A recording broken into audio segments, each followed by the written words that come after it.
ये जिंदा ना रहते, क्योंकि इनको तो जासूसी कहा जाता। तो इसे यही कारण है, मैं इनकी जिंदगी जोखिम में नहीं डालना चाहती थी, इसलिए सर मैंने आने का सोचा।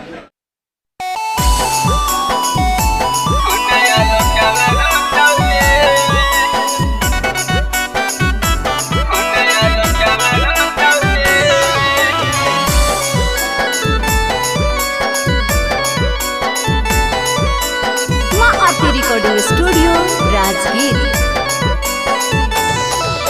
सडिया माँ ज्योतिया तोहर सदिया होतौगे, सडिया माँ ज्योतिया तोहर सदिया होतौगे। होने मनीषावा टोतौगे, होने आलोकवा रोतौगे, होने मनीषावा टोतौगे, होने आलोकवा रोतौगे।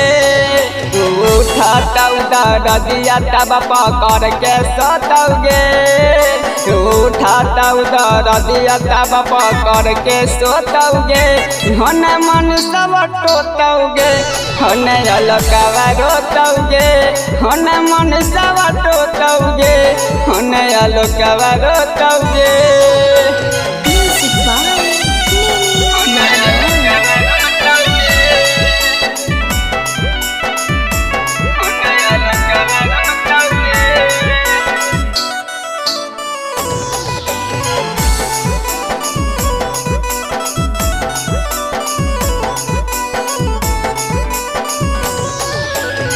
हाथावा में हाथावा डाल के खैले हलही किरिया के, कब नाही रहने जतिया लोग के तू भेरिया गे।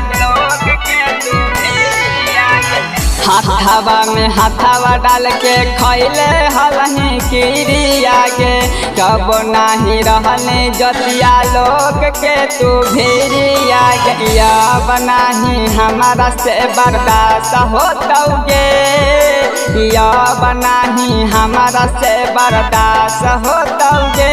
होने मनीषावा टोतौगे, होने आलोकवा रोतौगे, हम मनीषावा टोतौगे, होने आलोकवा रोतौगे। म्यूजिक बाय नीनी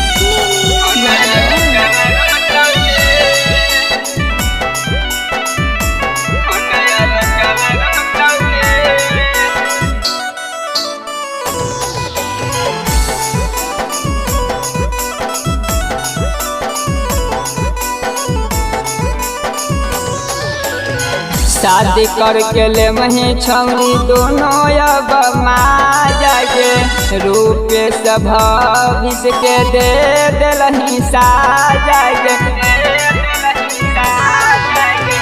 शादी करके दोनों पूरा ले मही खूब माँ जागे, रूपे सब भविष्य के दे दिलही साजा। सडिया माँ ज्योतिया तोहर सदिया होतौगे, सडिया माँ ज्योतिया तोहर सदिया होतौगे।